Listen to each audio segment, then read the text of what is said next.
Hello students, welcome to our channel solution pharmacy.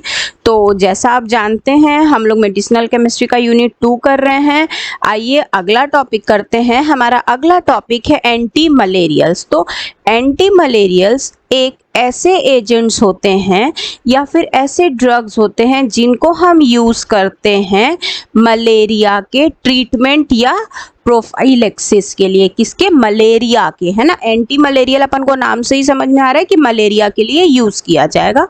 तो malaria जो है वो एक इन्फेक्शियस डिजीज़ है जो कि टॉपिकल लेवल पर होती है, मतलब स्किन के रूट से हो सकती है और इसमें ह्यूमन बीइंग पर अफेक्ट होता है।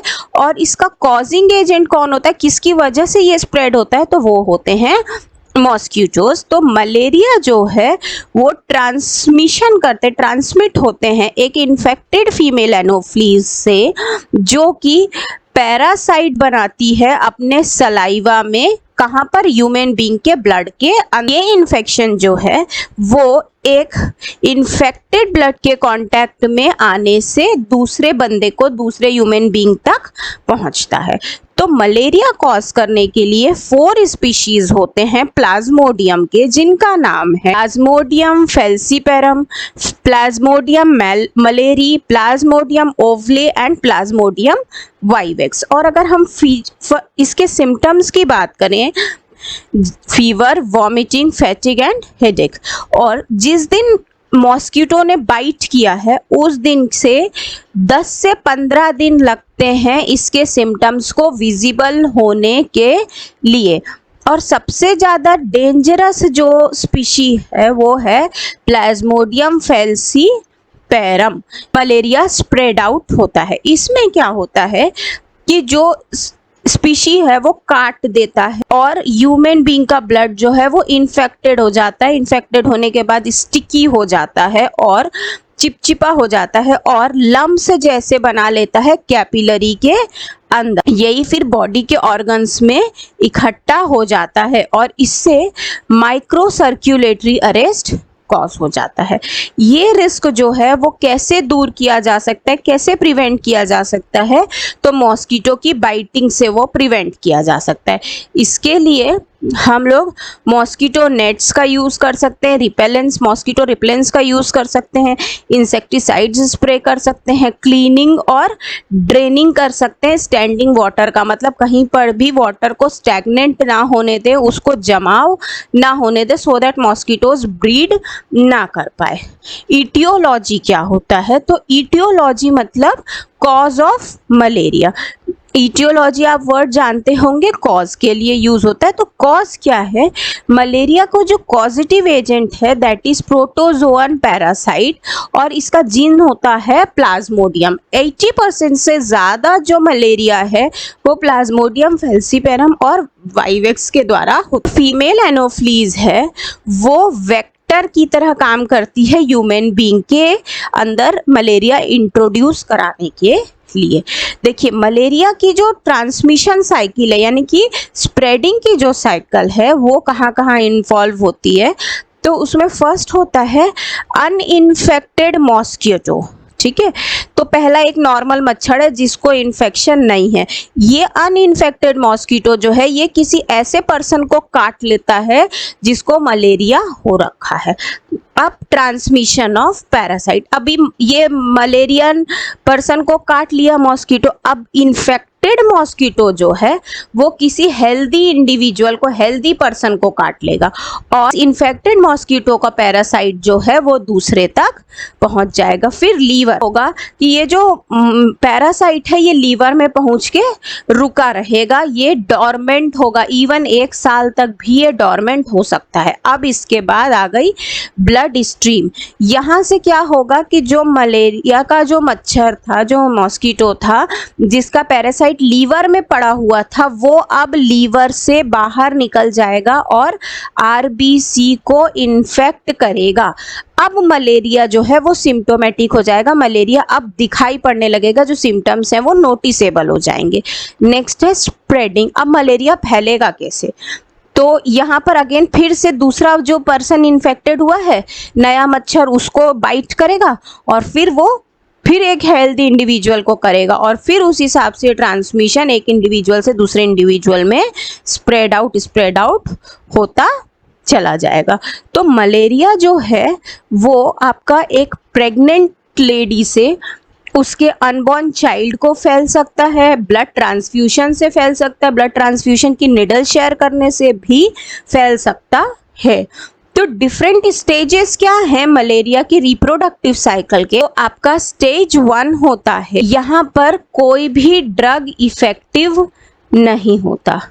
नेक्स्ट होता है हमारा स्टेज 2। स्टेज 2 में जो आपके दो चीज़ें होती हैं, एक प्रीमाक्यून और एक पायरीमिथामिन, ये दोनों ब्लॉक कर देती हैं इस स्टेज में।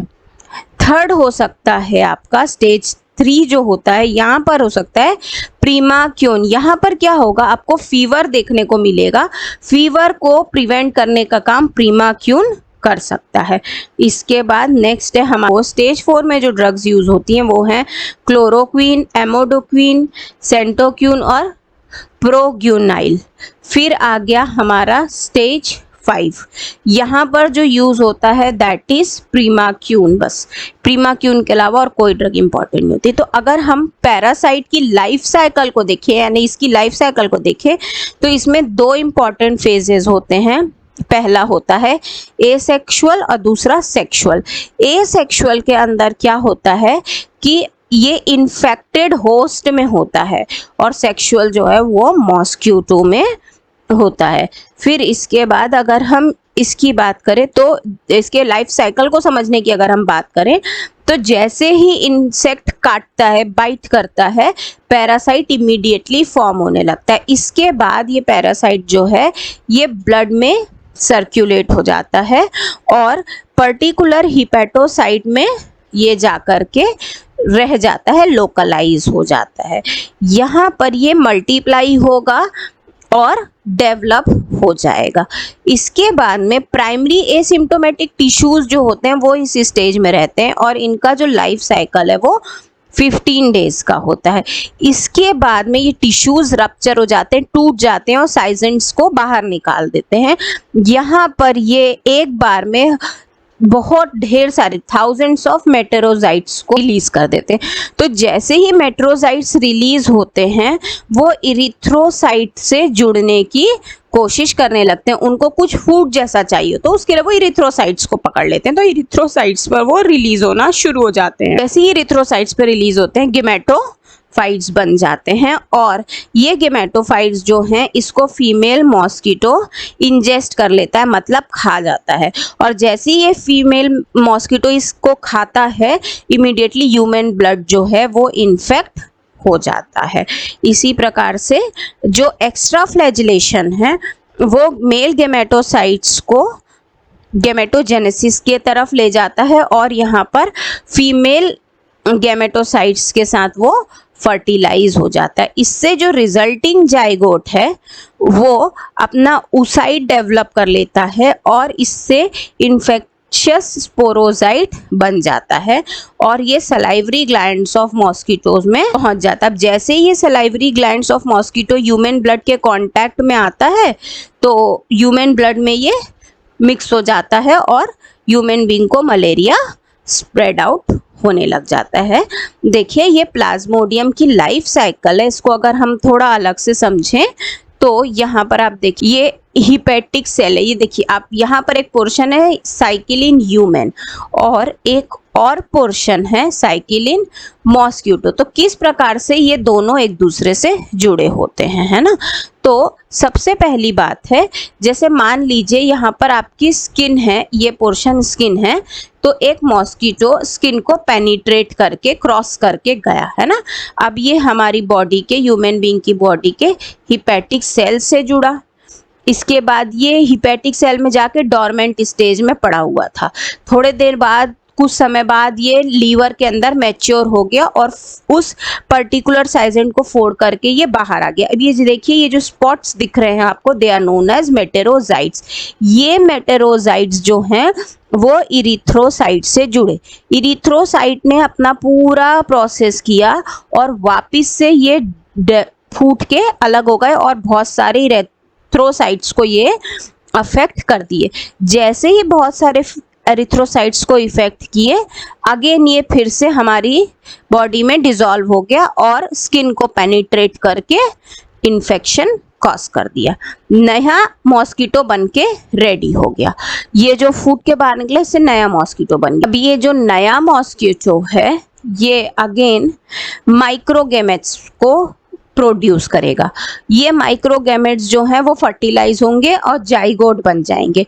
फिर यहाँ पर मॉस्किटो की लाइफ साइकिल चलेगी और oocyst बनेगा। थोड़ा समय बीतेगा तो ये oocyst फट जाएगा और इसमें से सिस्ट टूटने के बाद एक नया स्पोरोजाइट, नया मॉस्किटो प्रिपेयर हो जाएगा। ये नया मॉस्किटो जो है वो फिर से आगे जाएगा और स्किन को पेनिट्रेट करेगा, होल करेगा। फिर ह्यूमन बीइंग के अंदर इसकी साइकिल अगेन कंटिन्यू हो जाएगी। तो इस प्रकार से लगातार ये साइकिल जो है वो चलती रहती है। अब देखते हैं कि इसके सिम्टम्स क्या हैं।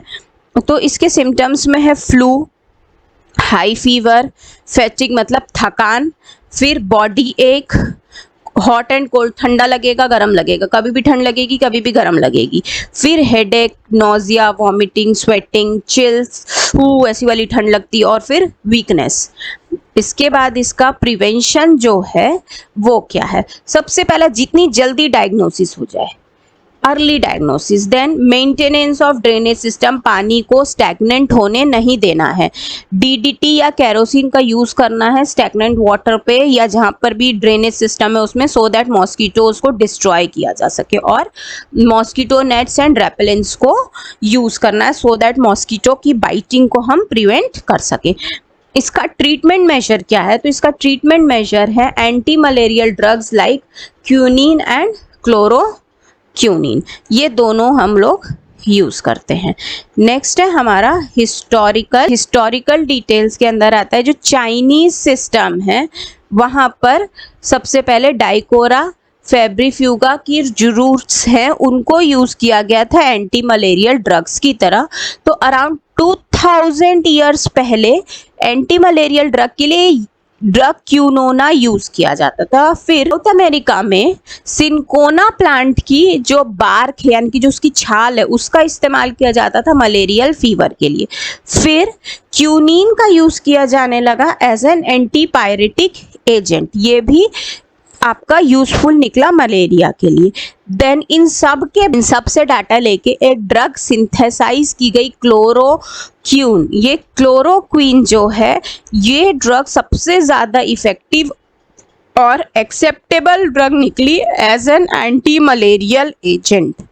अब इसके बाद नेक्स्ट टॉपिक है हमारा क्लासिफिकेशन ऑफ एंटी मलेरियल, है ना। तो क्लासिफिकेशन में देखिए 2-3 तरीके हैं। पहला है हमारा अगर हम प्लाज्मोडियम स्टेज की काम करें वो, या दूसरा है कि केमिकल स्ट्रक्चर के बेसिस पे। तो प्लाज्मोडियम स्टेज के बेसिस पे आप देखोगे तो पहला है प्राइमरी टिश्यू सिक्रोसाइट्स, मतलब जब टिश्यू से सिक्रोसाइट्स बन रहे तभी उसको रोकना, साइड है ना, प्रीमाक्वीन। नेक्स्ट है ब्लड सीजोनसाइट्स, तो यहाँ पर क्लोरोक्वीन। फिर गैमेटोसाइट जो गैमेट को रोक दे, प्रीमाक्यून।